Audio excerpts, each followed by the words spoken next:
How'd you do? Nice people, fine people, Arabia people. Yes, yes, I've met some very nice people. Some very, very, very nice people. But you meet the nicest people in your dreams.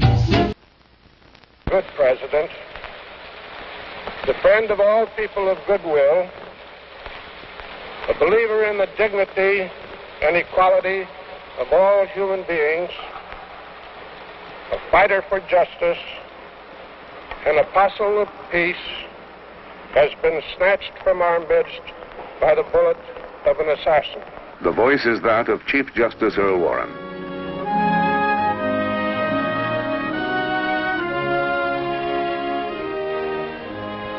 Our nation is bereaved. The whole world is poorer because of his loss. But we can all be better Americans because John Fitzgerald Kennedy has passed our way.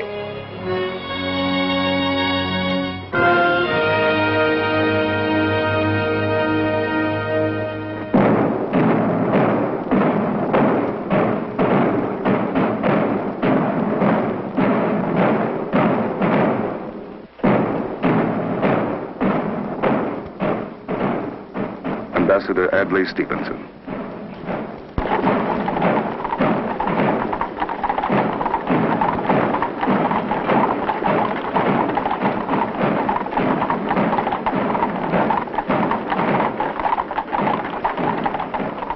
And so we shall never know how different the world might have been had fate permitted this blazing talent to live and labor longer at man's unfinished agenda for peace and progress for all.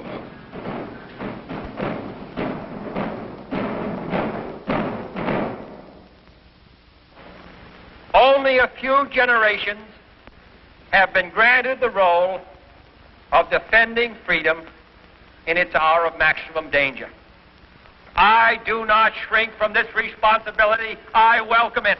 I do not believe that any of us would exchange places with any other people or any other generation.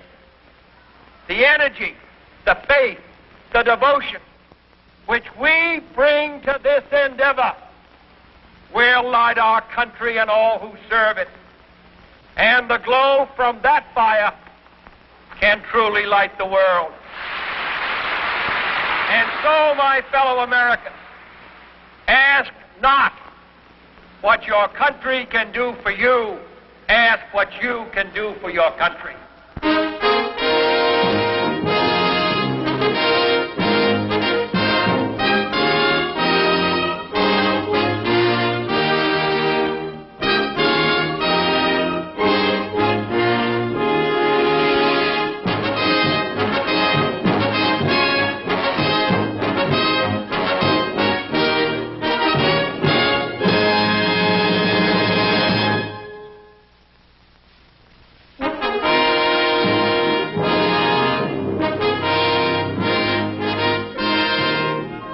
John Fitzgerald Kennedy assumed the office of President of the United States as his nation faced the great challenges of a new age. He pledged leadership, and in time, Americans would find in his words a voice, in his ideals a faith, and a direction in the goals he set for himself and his country. This film is dedicated to the goals, the faith, and the ideals of John Fitzgerald Kennedy, as they were expressed in his own words during his administration of barely 1,000 days. I sometimes think we are too much impressed by the clamor of daily events. Newspaper headlines and the television screens give us a short view. They so flood us with the stop-press details of daily stories that we lose sight of one of the great movements of history. Yet it is the profound tendencies of history and not the passing excitements that will shape our future.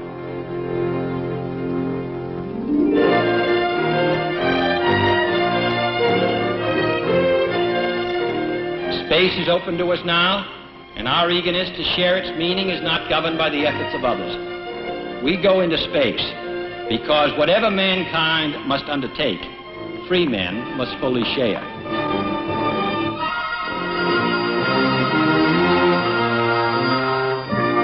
I believe that this nation should commit itself to achieving the goal, before this decade is out, of landing a man on the moon and returning him safely to the Earth.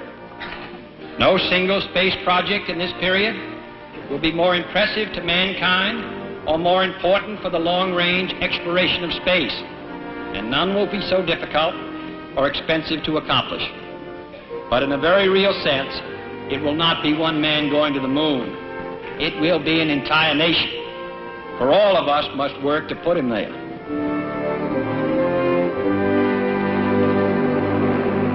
In 1,000 days, he articulated for the nation the challenges of the 1960s. To fulfill the role we cannot avoid on the world scene, we must re-examine and revise our whole arsenal of tools. First, we must strengthen our military tools. We are moving into a period of uncertain risk and great commitments, in which both the military and diplomatic possibilities require a free world force so powerful as to make any aggression clearly futile. If we are to keep the peace, we need an invulnerable missile force powerful enough to deter any aggressor from even threatening an attack that he would know could not destroy enough of our own forces to prevent his own destruction. For as I said upon taking the oath of office, only when our arms are sufficient beyond doubt can we be certain beyond doubt that they will never be employed.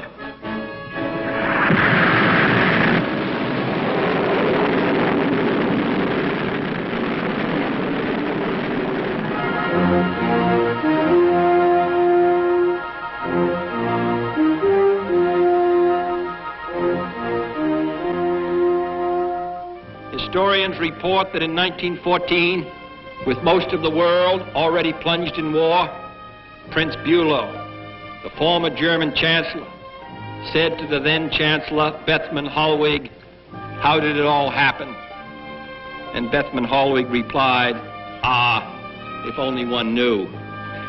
If this planet is ever ravaged by nuclear war, if 300 million Americans, Russians, and Europeans are wiped out by a 60-minute nuclear exchange, if the survivors of that devastation can then endure the fire, poison, chaos, and catastrophe, I do not want one of those survivors to ask another, how did it all happen? And to receive the incredible reply, if only one knew.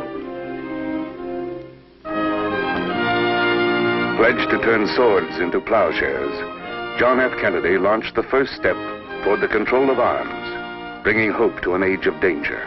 Every man, woman, and child lives under a nuclear sword of Damocles, hanging by the slenderest of threads, capable of being cut at any moment by accident or miscalculation or by madness.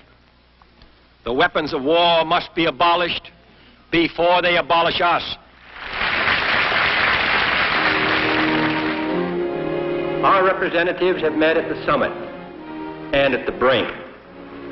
They have met in Washington and in Moscow, in Geneva, and at the United Nations.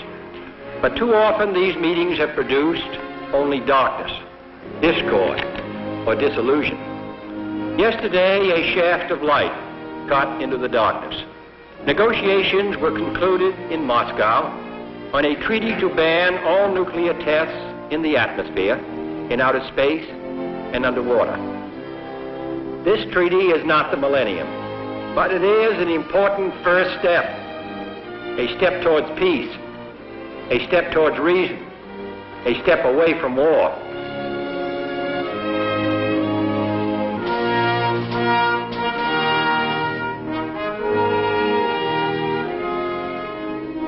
It is much easier to make the speeches than to make the judgments, the president had said. If you take the wrong course, and on occasion I have, the president bears the responsibility, quite rightly. So that finally it comes down that no matter how many advisors you have, frequently they are divided, and the president must finally choose. So it was whenever crisis threatened the well-being of his nation. So it was in the fall of 1962, when it was learned that in Cuba, 90 miles from the shores of the United States, the Soviet Union had begun building missile emplacements. In this crisis, both the nation and the man were tested for the will and the courage to defend freedom. The president ordered a military quarantine of Cuba and bluntly declared that the Russians must halt what he called this clandestine, reckless, and provocative threat to world peace. The line had been drawn. A challenge that invoked the specter of a nuclear confrontation had been issued. This was the burden that John Kennedy accepted. This was the crushing responsibility that was his. It was so in Berlin and Vietnam. It was so in the Congo and in the United States. And his concern would range from the state of the nation's economy to the inviolable rights of man.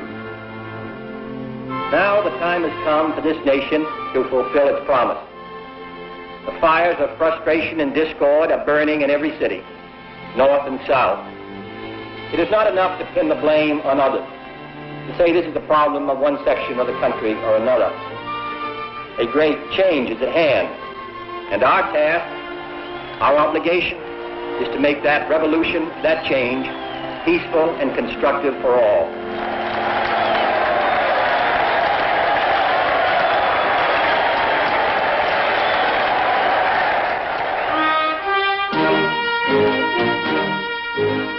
Of his 1,000 days as president, some of the most memorable moments occurred when he left the capital to tour his nation and the world. In Washington, he would say, we talked of the United States, its dangers and its opportunities in a somewhat removed way. But out here, one can sense the power, the strength, the resources of this nation. Here, too, he could feel the response to his administration, the respect, the admiration, the affection that Americans felt for him. Sure of his way, here was tangible proof to him that where he led, the nation would follow.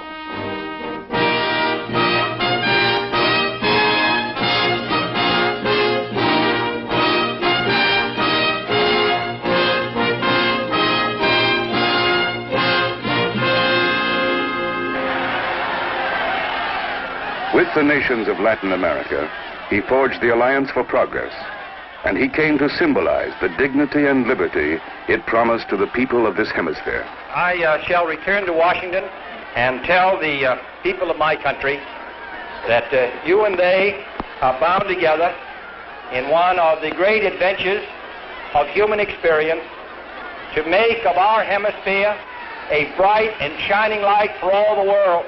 And in the 1960s, I believe that we can demonstrate so that all the world will want to follow our example, that freedom and prosperity can move hand in hand. I express our thanks to you, and I can tell you that the people of my country, in good times and bad, are committed to the progress of your people and this hemisphere. Ladies and gentlemen, Mr. President, one of the Kennedys does not need an interpreter, so I'd like to have my wife say just a word to you.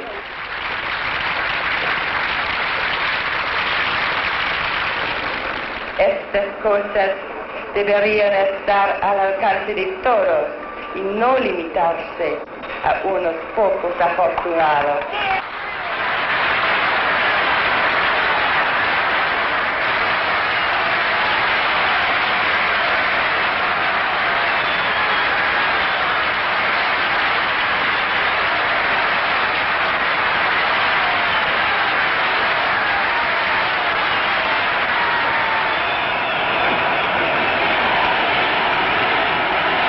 The people of the city of Berlin, John F. Kennedy embodied the resolute determination of the United States to preserve the way of freedom.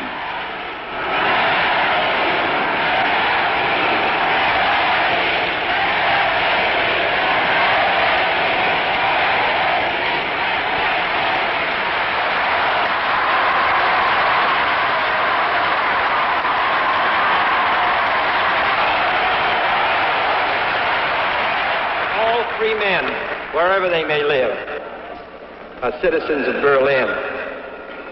And therefore, as a free man, I take pride in the words, Ich bin ein Berliner.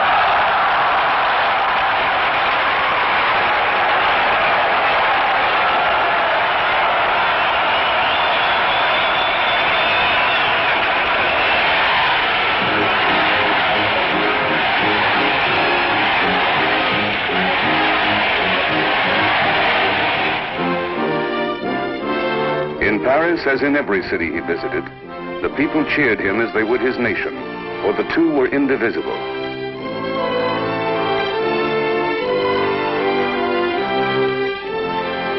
And to all the world, he carried the image of youth, strength, and vigor.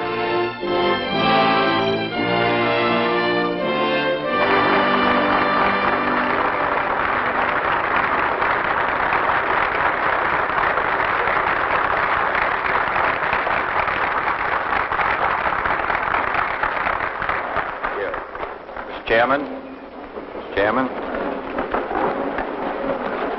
Mr. Minister, Mr. Secretary of State, Ambassador Alphonse, Ambassador Gavin, Ambassador Bonet, distinguished guests, ladies and gentlemen.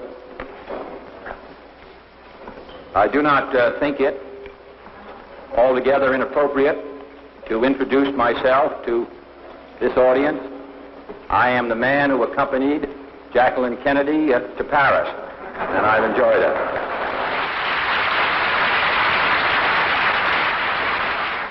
That which came to be known as the Kennedy style took many forms. Often it was a quip and a smile. I spoke a year ago today to take the inaugural, and I'd like to paraphrase a couple of statements I made that day by saying that we observe tonight not a celebration of freedom, but a victory of party.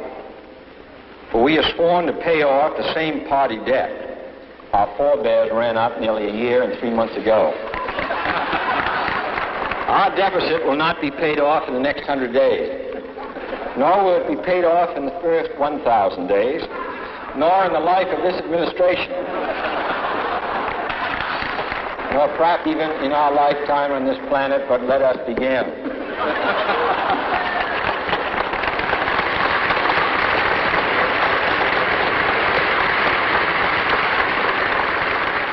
Remembering that generosity is not a sign of weakness, and that ambassadors are always subject to Senate confirmation.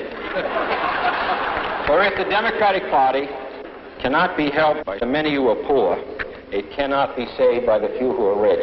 So let us begin. It might be said now that I have the best of both worlds, a Harvard education and a Yale degree.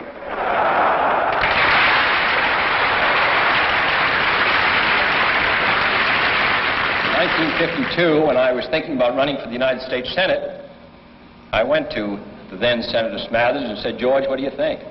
He said, "Don't do it. Can't win. Bad year."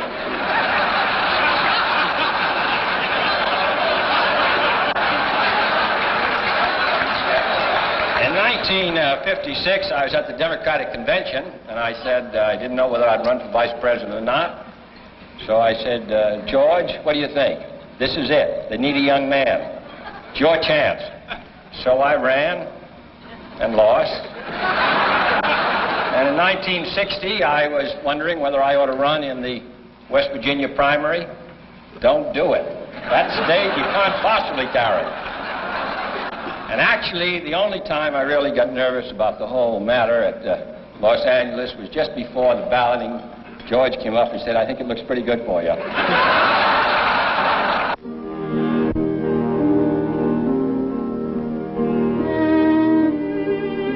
The White House, in 1,000 days and 1,000 nights under John Fitzgerald Kennedy, often became a center for cultural activity.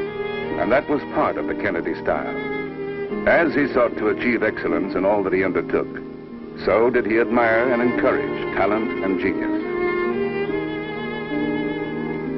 The poet, the artist, the musician, continues the quiet work of centuries, building bridges of experience between peoples, reminding man of the universality of his feelings and desires and despairs, and reminding him that the forces that unite are deeper than those that divide.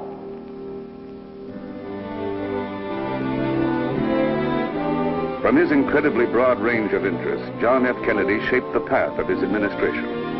A passionate believer in the value of knowledge, he launched a broad program for improving the educational opportunities of young Americans. A witness to the tragedy of mental retardation, he spurred the drive for research into its causes. His conviction that individual Americans could carry abroad a new image of America produced the Peace Corps. Under John Fitzgerald Kennedy, the office of president was the vortex of action and decision. And from his goals and faith and ideals, there came a new standard for his nation, a new challenge for its people.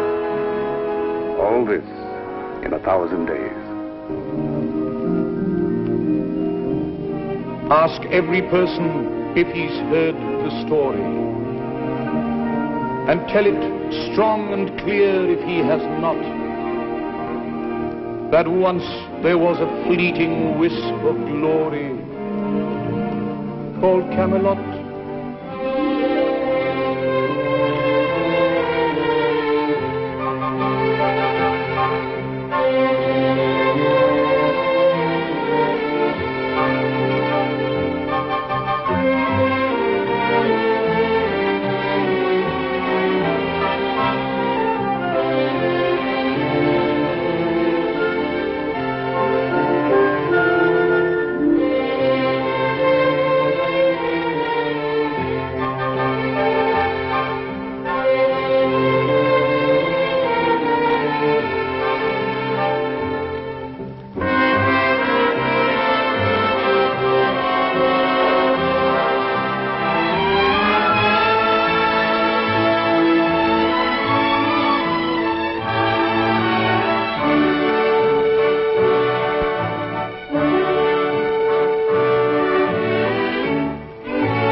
This is Tomorrowpictures.TV.